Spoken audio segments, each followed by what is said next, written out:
Hello, we are Claudia Almiñana, Nina Cantero, and Martina Ferri, and today our topic will be What by Samuel Beckett. Samuel Beckett was born in Dublin, Ireland in 1906. He was educated at Portora Royal School in Trinity College, Dublin, where he graduated in 1927. Although he studied philosophy and French literature later on at l'École Normale Supérieure de Paris, he made his poetry debut in 1930 with Horoscope, and followed it with essays and two novels before World War II. In 1949, he wrote one of his most famous plays, Waiting for Godot, but it wasn't published in English until 1954. Waiting for Godot brought Beckett international fame and firmly established him as a leading figure in the theatre of the absurd. He received a Nobel Prize for Literature in 1951. Beckett continued to write prolifically for radio, TV, and theatre until his death in 1989. Beckett was a leading figure in the theatre of the absurd movement. For him, absurdity didn't just happen as a literary style, but rather a fundamental condition of being alive, and that's why he was able to portray it so perfectly throughout his texts. He presents a world where the big answers, religion, logic, and progress have vanished, leaving humans to navigate a void. We can see three main pillars in which Beckett represents the absurdity of existence: the infinite weight, the failure of language, and physical decay. All three interact with each other in his texts, creating that sensation of absurdity that characterizes his own worldview. I can't go on, I'll go on, in the unnameable. In relation to the context, the novel What was written during World War II in 1945. Beckett had fled Ireland and took part in the French resistance, leading him to be imprisoned by the Nazis for several months in 1942 before going into hiding. He received La Croix de Guerre after the war. That war became a turning point in Beckett's writing journey, shaping his philosophical thoughts and the themes he explored in his text. Moving on now to the plot, divided in 4 parts, the story follows the journey of What and Mrs. North's house, where he acts as a servant and deals with the different incidents and people working around him. What, which is the main character, is a mysterious man that seems to be looking for answers to questions he doesn't know. We have an unreliable narration at hand, firstly conducted by an omniscient observer, while interlaced with Watt's internal monologues and attempts to communicate with Sam, which takes on the narration at some point and completely shifts the flow of information we are given, and gradually turns it into a beautiful mess of lists and permutations that reflect the total breakdown of logic and identity. Moving on to the themes, we can say Beckett shows us the futility of human nature by making Watt continuously try to understand the world and the reality that surrounds him, without succeeding, of course. Watt uses all his resources to make sense of things. Nevertheless, everything he observes becomes more confusing or absurd.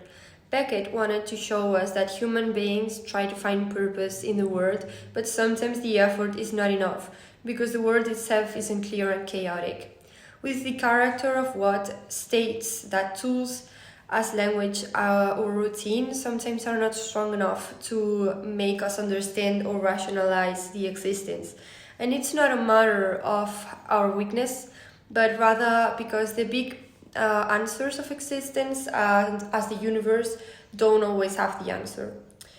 Identity is also another key theme in this narrative.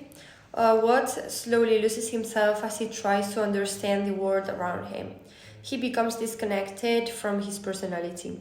For instance, his language breaks down and he becomes more mechanical, like an empty figure that's used to routines, losing himself in the process. That's also a strong reference to Kafka's alienation discourse in his Metamorphosis. With this, the author shows us that identity is not something permanent and that it can fall apart very easily, just as logic or language. This reinforces Beckett's idea that human beings cannot rely on a fixed sense of who they are, because we can also lose that. Our next theme is chaos. Beckett uses chaos to show how the world refuses to follow any stable rules. Everything around Watt feels confusing, and it's not only present around the protagonist, but also in how he interacts with other characters. Every conversation Watt has is marred by confusion or misunderstanding, leading it to a complete failure. This breakdown in communication shows how chaotic human relations in Beckett's world can be.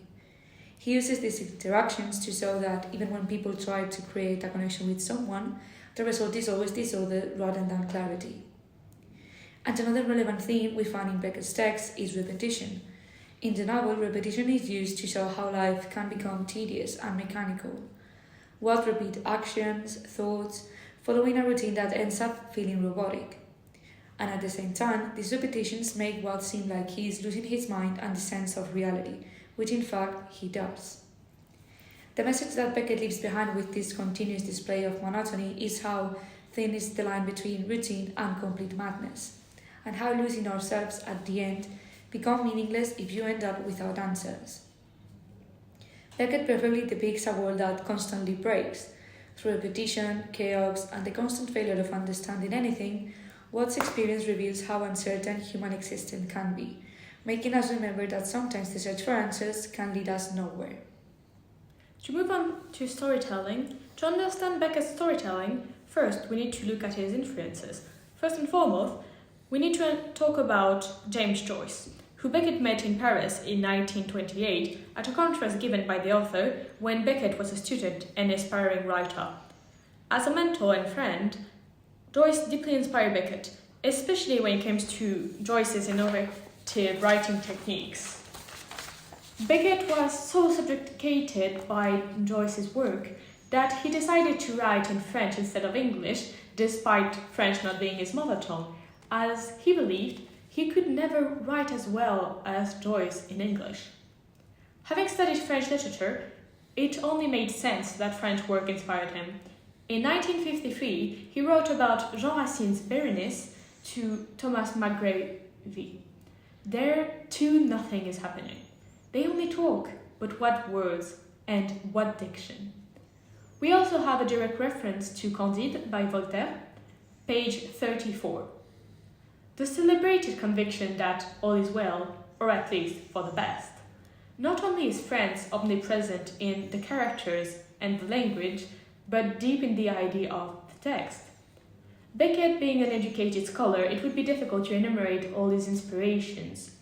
Latin, mythology, theology, and more can be found in his writing. Still, when you look at his work, you can see a general influence from poetic ballads. Beckett has a dense and poetic writing style that may be confusing during first reading. Being a playwright, he has a very strong oral influence. Onomatopoeia, music, poetry. The book is to be listened as much as it is to be read. 52, 22, 22, 22, 8, 5 71, 42, 8, 5 71, 42, 5 79, 2, doing facts and do, dreaming facts and do, facts drooping to, and the same, Jesus! Extract for part 1, page 27. The narrative structure is experimental, far from linear, with jumps in time and change of perspectives. In the confusion and repetition of information, Beckett lets appear way more than we can understand at first glance. As an example, we have page 119 with this sentence. Not that it is by any means possible for a man to be both a man's man and a woman's man, or for a woman to be both a woman's woman and a man's man. In a glance, Beckett mentions the possibility of homosexuality without making it a center point. Now, we can move on to our general opinion of the book. Personally, I like the novels like What, which the plot is a bit confusing because it's a challenge for me to really understand the book and what is happening, and it makes my imagination work. Nevertheless, the book is still interesting, and I think that's one of those things that makes you want to continue reading. Okay, I agree. It's a nice opinion. I think for me, I've been reading a lot of Beckett's texts lately for many reasons, but something that happens with almost every text about this man, about Samuel Beckett, is like the text, he goes from nothing to everything and then nothing again, and it's like as well as it drives you crazy, I can't help but remember something Beckett said for his theater and narrative text, which is he wrote them to take rest or take a break from writing real real texts and real not literature but real things. So that really haunts me in the way that I've been struggling so much to read Beckett, and then I find out that he just was laughing at my face all this time and writing for fun, just to see, and he became famous. So yeah, great. And then the last thing that came to me while reading the actual what text, because with every Beckett text is like a different adventure, but Beckett willingly doesn't take part in any philosophical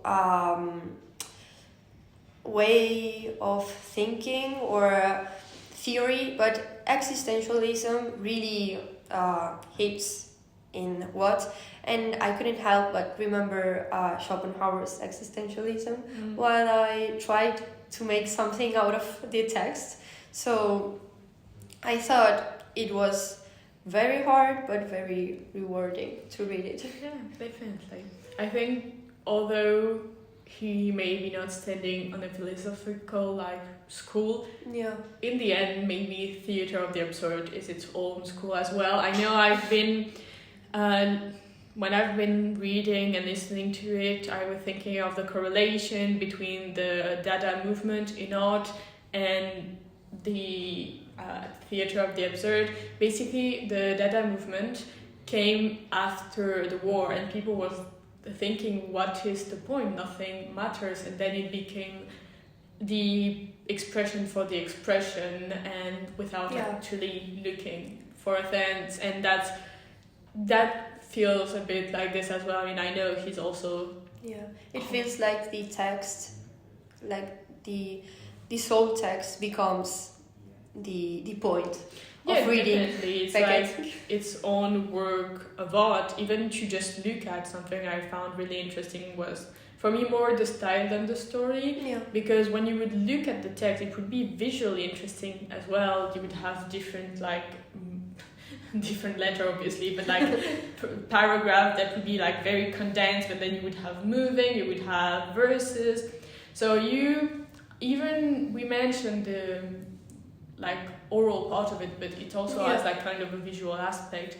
I really like just falling down the stylistic rabbit hole, and something that should be obvious just came to me way later on in the text. I was listening and I realized not, and then maybe Mr. Not means because he's not something, and then I realized that what was asking what all the time, and I found myself being very silly because yes, I really feel like he's playing, and that he's playing with us, with the reader. Yeah, because I just stood there being like, oh yeah, that's a funny name. Well, actually no, my first thought when it came to Not was an extract from Alice in Wonderland, because at some point there is a mouse that is talking and she's saying, not that, and Alice is kind of lost, and she's like, a knot, oh please help me, let me help you detangle it. And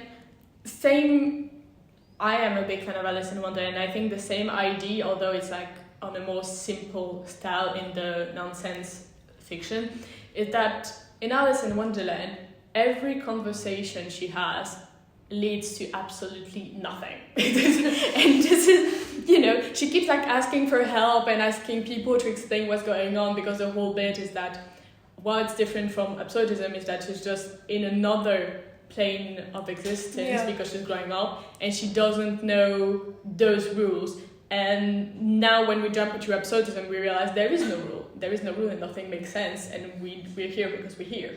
Yeah. And I really had this feeling of, oh yeah, I understand each individual thing that is going on. That was my main thing for the whole book.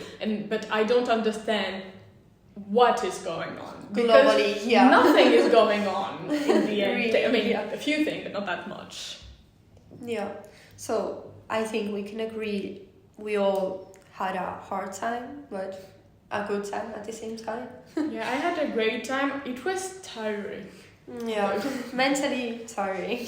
Yeah, it was a lot because I'm not used to it, and because I was reading it, listening to it as well. Sometimes I felt like I got harassed because when you're reading it, your brain is just gonna go over repetition. At some point, you're like, okay, he's repeating that. But when you're listening to it, it comes over and over and over again. At some point, there is like this whole bit about the laugh. Yeah. And throughout the book, this old man would keep crying, oh, and really, It's annoying. like, it's like, I really enjoyed both reading and listening to it at the same time. I think it was an interesting Yeah, I experience. remember you saying that the other day. So, yeah, fine book. Yeah, well, thank you for listening to our podcast, A Talk About What?